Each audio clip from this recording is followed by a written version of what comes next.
Welcome to the Timeless Vitality Podcast, where co-hosts Kate Beck and Amber Stitt explore the unique journeys, inspiring stories, and timeless wisdom of those who embody vitality and resilience. Together, we discover what it means to thrive well beyond 100, sharing insights that empower you to live with purpose and create a lasting legacy. Let's get started with today's episode. Hello and welcome to Timeless Vitality Podcast. My name is Kate Beck. I'll be your host, and my co-host is Amber Stitt. Amber.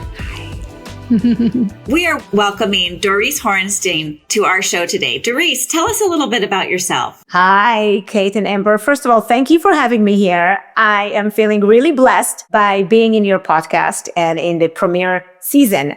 So thank you. Okay, about me in a sentence or two or three. I came to the United States in 1986 from Israel with one suitcase, $600, no coat, in the month of December to Portland, Oregon. It was my first time on a plane ever. And when I came, I started immersing into the Jewish life here in Portland, Oregon. And I thought, what can I do to share my talents and my gifts? And naturally, I went into Jewish education because of my knowledge in Hebrew, my knowledge in Jewish life, my knowledge in knowing the spiritual essence of Judaism, the Bible. And so I made that my home for 30 years. The last 16 were actually running a school from kindergarten to middle school and then even adult education. Oh. And I left all of that beautiful world, which I loved, because the impetus was my sister was diagnosed with cancer. And I thought to myself, what can I do when she is 10,000 miles away from me? How can I help her? Of course, I couldn't go to every chemotherapy appointment. So I decided to create these videos every Saturday night about positive living, hoping that she wakes up in the morning and she will read and see those messages and it will give her some kind of positivity. And so I did it for an entire year, every single Saturday, like clock. My youngest son was back then 9 years old and he would tape me on the iPhone. And that's what we did. And that weekly videos were the impetus of my book, Moments of the Heart. Wow. To get that book out in the world, I felt that I needed to change where I was because no longer was I only focusing on the Jewish target. I wanted to focus on the humanity as a whole. And so I wanted the world to be my classroom and my stage. And that led me into being a speaker. And I started to traveling all around the country when COVID hit. I was invited again to look at what's there and to choose the opportunity out of the restriction that I experienced. And that's how I got introduced to positive intelligence and became a coach, number 45 in the world. So today I am a positive intelligence expert, which leads me to many places to speak, either about resilience, which is my own talk, my book, Moments of the Heart, my Train Your Brain, which is mental fitness and how we can show up in our best, even though we have challenges. And so I call myself the oi to joy, from challenges to triumph, from difficulties to then yet find the joy in the everyday life. And looking at my life, it seems like that every time around the corner where I needed to pivot, I knew why, because for me, connection to your essence has been a driving method and factor for me to never hide, to never push down. In my coaching, I talk about awareness. I lead my clients and my speaking audiences into what gives you meaning and purpose. Okay. How do you not shut down? Now, through this work with the coaching, I realized how imperative making the right choice for a human being is. And I've seen the struggle of people making choices. So after a year and a half, I am proud to say that my book, Choosing the 6-Step Playbook to Making the Right Choice for You, is actually going to come to fruition. And that's my second book. And I could not be more excited about this. And you guys are the second podcast that I'm doing about this phase in my life, which is so gratifying. And I am feeling so blessed that I'm here with you sharing this story. Thank you, Dorice. Speaking in terms of choosing, how does someone choose to have a positive life when they're overcoming challenges? I mean, you're teaching and leading a mental fitness program day in and day out. And many times people come and they're exhausted or overworked or under recognized. And what is the common theme that helps them get over that hump? Yeah. What a wonderful question. I think the first thing that when people come with challenges and difficulties is honor the feeling that they have at that moment. It's not about pushing it down. And positive intelligence, the whole coaching, normalizes the negative feelings that we have. The guilt, the shame, the blame, the anger, the disappointment, the stress. We normalizes it and it's okay. It means that you are a human being. That's what it means. So welcome to this world. You belong here. You do. And then how do you then intercept that? Because you can still be with your negative feelings, but it will be as if you are with the hand on the hot stove and not picking your hand up, right? Think of the negative emotion as like a physical pain, right? Because we do feel bad. Just think about it, just in our brains. So how do you then lift your hand from the hot stove so you don't continue to burn yourself and burn yourself deeply? So in the book, The 6 Steps, I actually took the word choose, CHOOSE, and made it an acronym for a person, company, masterminds, conversation among friends to go through a choice that you have and to come and land in a place that your heart is at ease with that choice. Because if your heart is not at ease, you will have this nagging sound in your brain and this knot in your stomach. And then you may choose to go that way, but before long, you will realize that that may not have been the right place for you. So in this book, what I try to demonstrate and illustrate through my own stories is how do you derive into the right choice? Now, the good news is that whatever choice we make, most of them, you can remake a choice. Okay? It's not like, oh my God, I've done this choice. I'm forever stuck. Unless it's a choice that what I call eternal choice. Eternal choice, like let's say becoming a parent. Okay? It's a choice you made to become a parent. You cannot renege on it.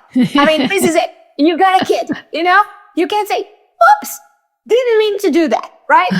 So some choices are eternal. And some other choices are internal also. So some of the internal choices you can change because isn't that what life is? Life is all about changing all the time. If you haven't changed, well, listen, even your skin changes every year. It replenishes it, right? The cells, you can go to exfoliate it. New things come about, right? So your skin changes. If your skin and the outside changes, why not your mind and your brain and your thinking? Why not? So let me take you, with your permission, into the 6 steps in a concise way so you can see where I'm going. Perfect. Yes, we love it. You love it? Okay. Yes. Just so you know, the book that, I know, right? Just so you know, the book that I am writing that will be out will also have a workbook with it. Cool. And yes, there is going to be a QR code and you can download for free the workbook and it will have videos, links in the workbook. It will have audio links with me leading people through a contemplation, visualization of some things. And the workbook will build on these cards that I have a card, like a card deck that I created so you can see closely. Fun. Isn't it? Oh, cute. Beautiful. Yes, we love it. Yes. So each step, I'm going to show you just the first one. So this first step is clarity.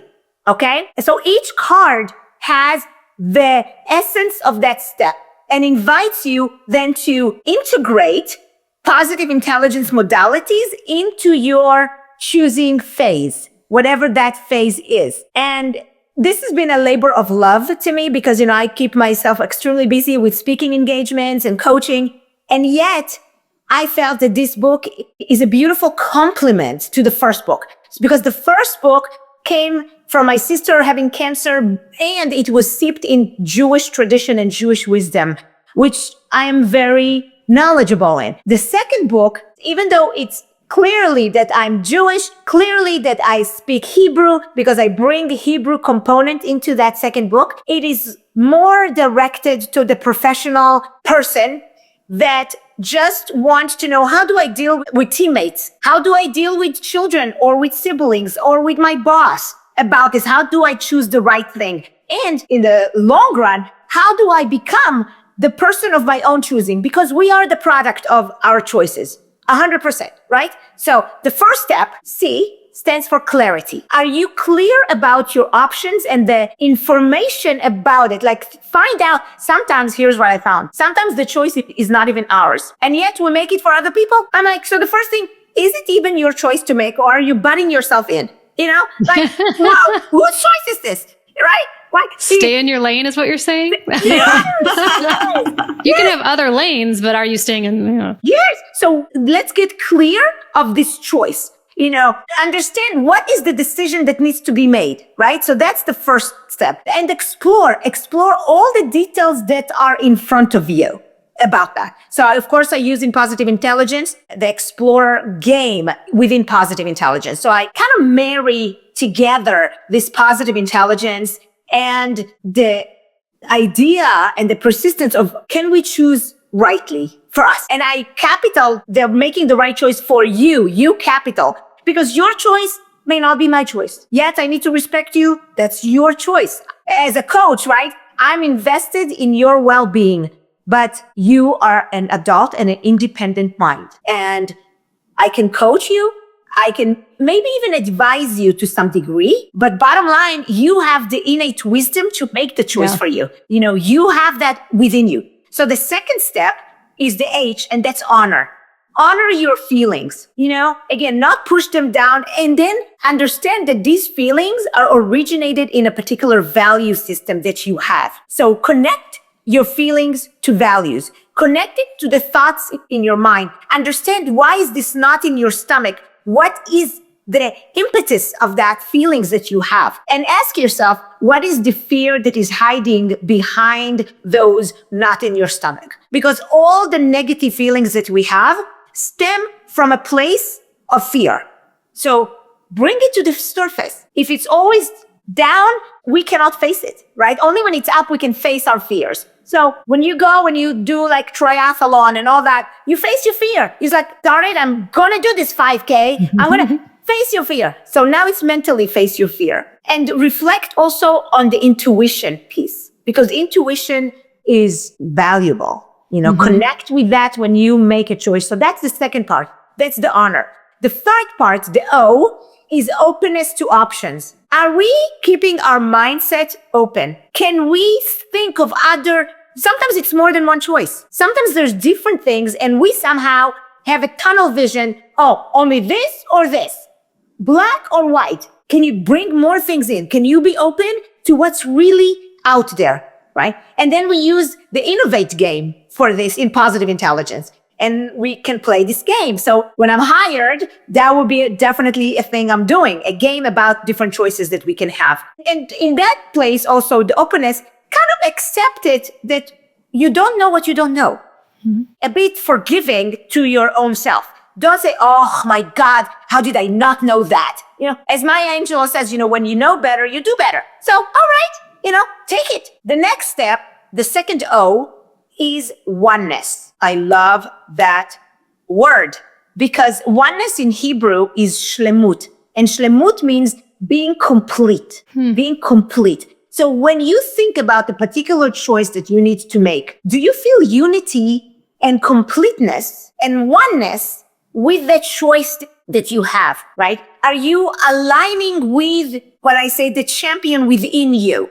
Right? Because I do believe that every person is a champion in their own right. Yet sometimes we don't know it. Sometimes we beat ourselves so hard and we are not recognizing that piece in us. So are you in oneness with the choice that you're making? Because if you're not, that should bring a red light bulb in your brain. And you know when you're not, because your feelings, your honor piece will also suffer. Okay. So in that place, I always invite people to go into the navigate, like meet yourself. And I go through this visualization thing. Meet yourself 10 years from now, 15 years from now, 20 years from now, and ask yourself, what is the meaning and the purpose in what I'm doing now? What choice will lead me into a place that is aligned more with my principles? And my principles are things that don't change, right? If you know what your principles are, these are consistent over time, regardless of where you live, what you do, how old you are. It's principles that you have adapted into your existence. So that oneness is one of the most important parts. Then we go to the S, and the S is strategy. How do you strategize your success? Okay, so you decide to choose whatever. Is there a timeline? What is the timeline? Are you bringing other people into this situation? Because your choice may affect other people.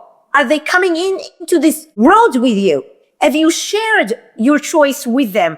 Are you clear? Think of a CEO of a company. Think of a parent with a child. Strategize, bring more people, because the more collaboration you have, the more buy-in you have, the more successful you become. Because then people can literally line up behind you and says, yes, we're going with that train. Where that train is going, we're going because we know the mind. We know what's behind it. So that to me is important to have. And understanding the implication, if somebody's not willing to jump on board with you, it's a way for you to actually analyze a lot of this. And then the last piece, which is the last piece of everything that we do, the E stands for enactment, taking an action and execute your choice, right? You can do all of these 5 things, but if you don't actually do it, what good is it?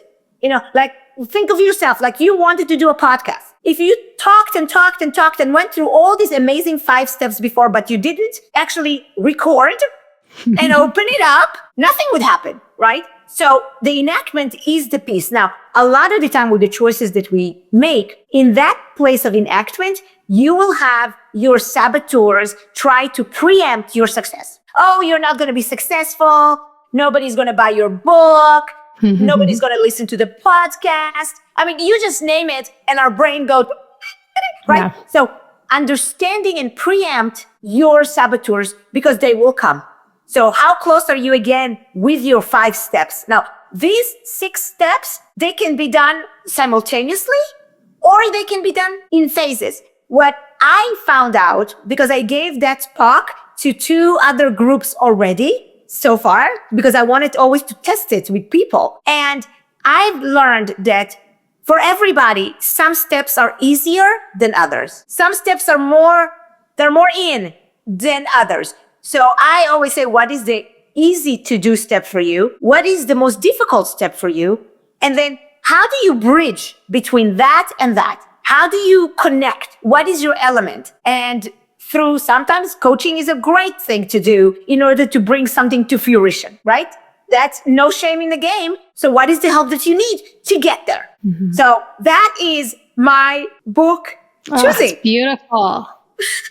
So excited to see those cards. I know. I'm very excited for the cards. And what I love about how that works beautifully with Timeless Vitality is we are here talking about what happens for a timeless life and what kind of conversations can we have with each other, our community, our families. What difficult topics are we avoiding or not talking about? And specifically the legacy of how you want to have end of life decisions. So imagine planned or unplanned, something happens and you can't go potty by yourself. You can't take a shower by yourself, or you're completely reliant on someone. Have you had the conversation with your spouse or your children or your neighbor? Or do you have something in line that's going to be setting you up with what happens when this happens? And many people don't even want to talk about this difficult, I'll always be healthy. I'll always be able to go potty and do these things.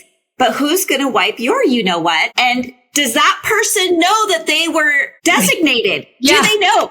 Have you had the conversation? And I feel like your book Choices is the beautiful segue into, wow, this is a legacy conversation that I need to have while I'm healthy, happy, and of joyful spirit, and before these negative emotions be involved. So I ask you, I'm passing the baton to you, Dorice, to say, how do you, or how would you encourage people to start thinking about or exploring these difficult conversations before they come up? Wow. So one of the entries, just so you know, so my book, once it's split to those 6 steps, Within each steps, there are entries, and the different entries always conclude with your moment to choose blah, blah, blah.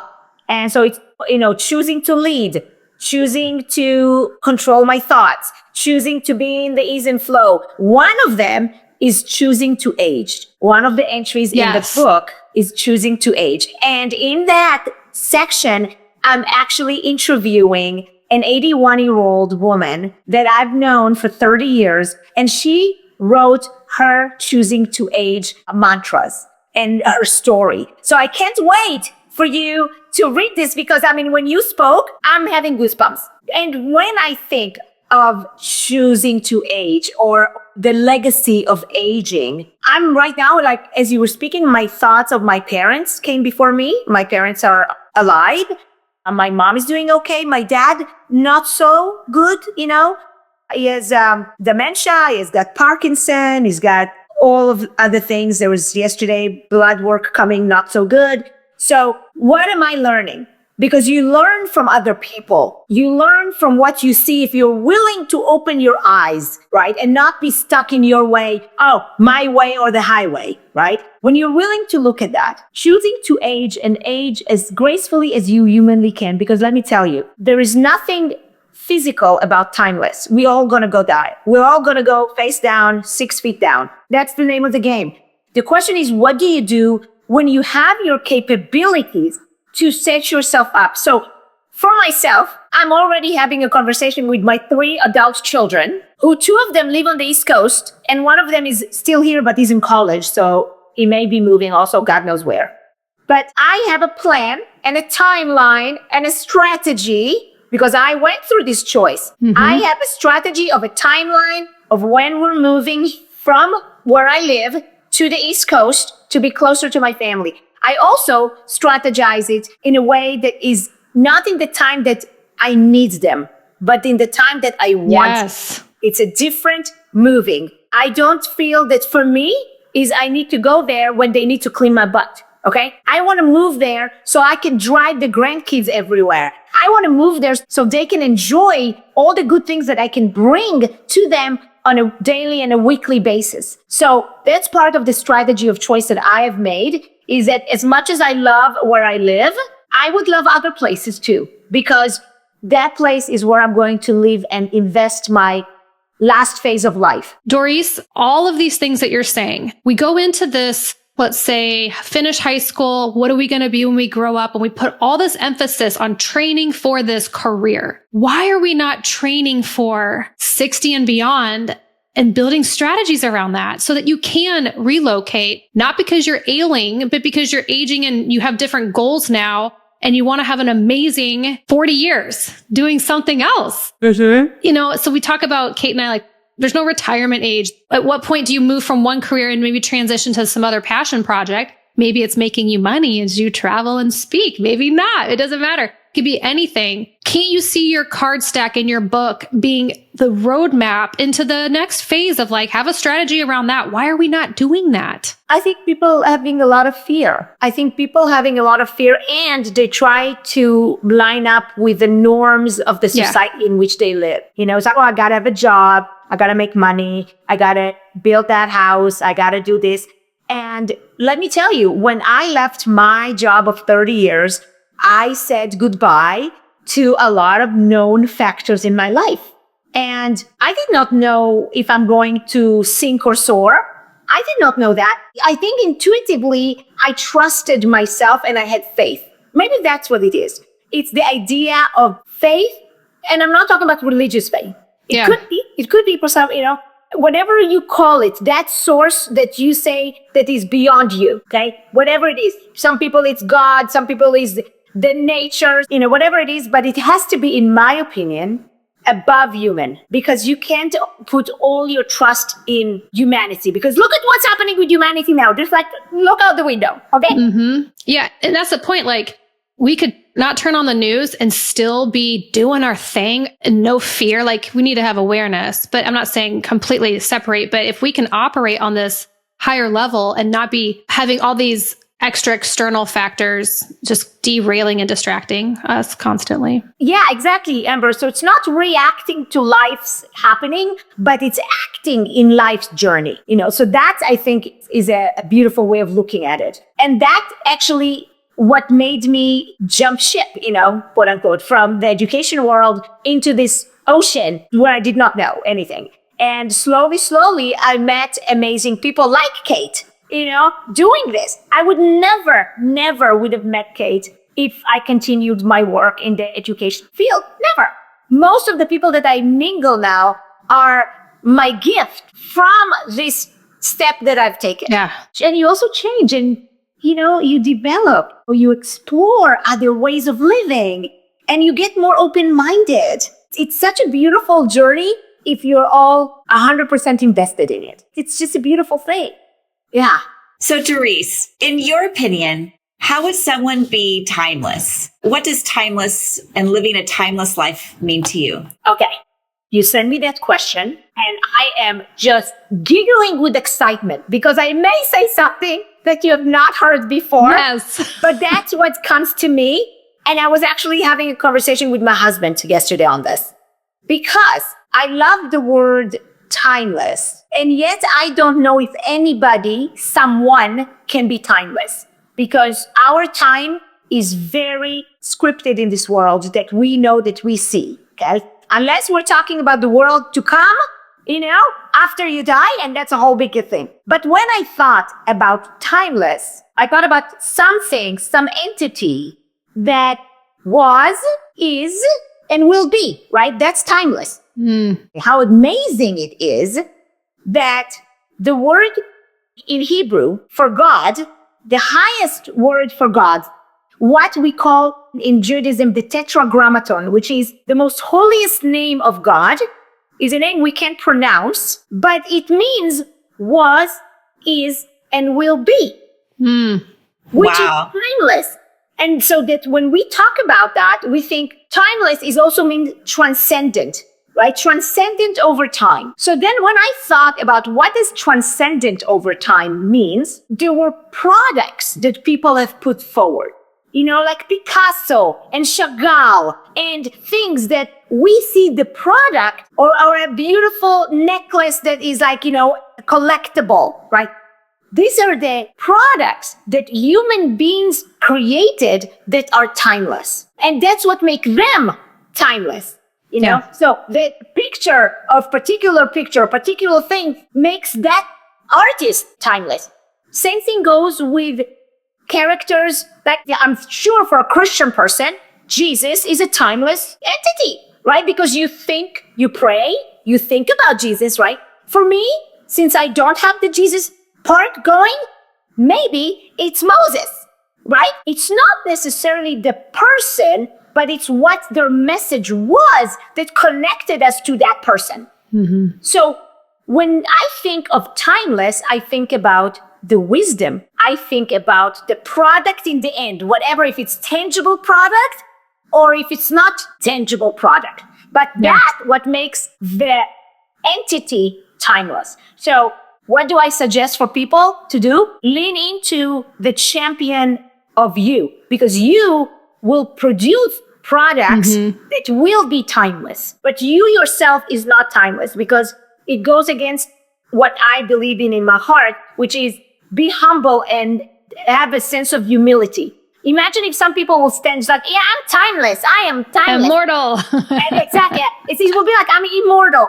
No, timeless is an adjective that is being given by somebody else about you. Somebody else tells you, your wisdom, what you said is timeless. The thing that I was thinking of as I'm listening to you talk today and to kind of close out this episode and really closing out the series, I want people to know, if we're saying there's outputs, these products you're speaking of, your book, I've just been watching the last decade. As a business owner now, I'd see other people and I'd see them have this hesitation of what's my next thing. You can choose your outputs and that will then become this timeless legacy that you can provide. I think there's so many people that don't realize there's this movement where there's these people changing, transitioning, and starting their whole new world and having a lot of fun. There is a whole movement of this happening at any age. For example, did you ever think going out to Portland and being a teacher, you're going to fly and be a speaker for a big organization that insurance producers know,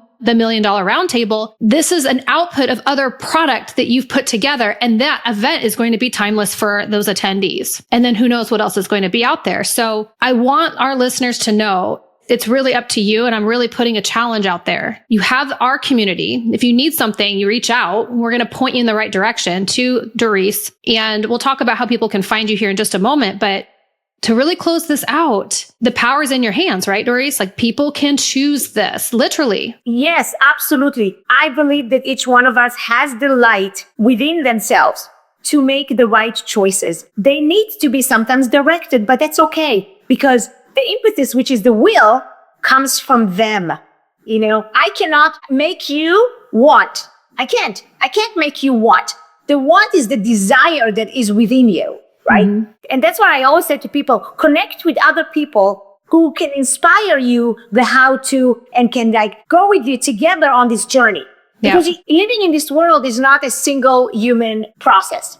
We need our village. We need our group of people with us. Mm-hmm. And we have to understand that belonging to a group is one of the most crucial things in your resilience, in achieving what you want. I call it the chamber of relationships, right? It's important to have that. So choose that and then stick with them. So how do people find your resources? Oh, thank you so much. doricehorenstein.com is my website. You can find all sorts of information where I am. The link to my YouTube channel is in there. Of course, LinkedIn, Dorice Horenstein. And you can always email me, doricehorenstein@gmail or dorice@doricehorenstein.com. And if you want to be an ambassador for my choosing book, when it is going to be out, I will do a pre-event for ambassadors only. They will get a free PDF.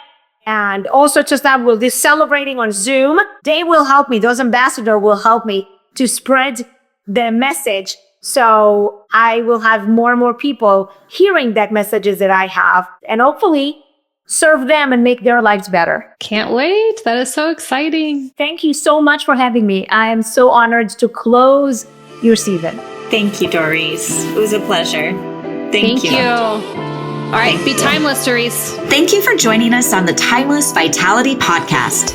We hope today's episode has inspired you to embrace the journey of thriving well beyond 100.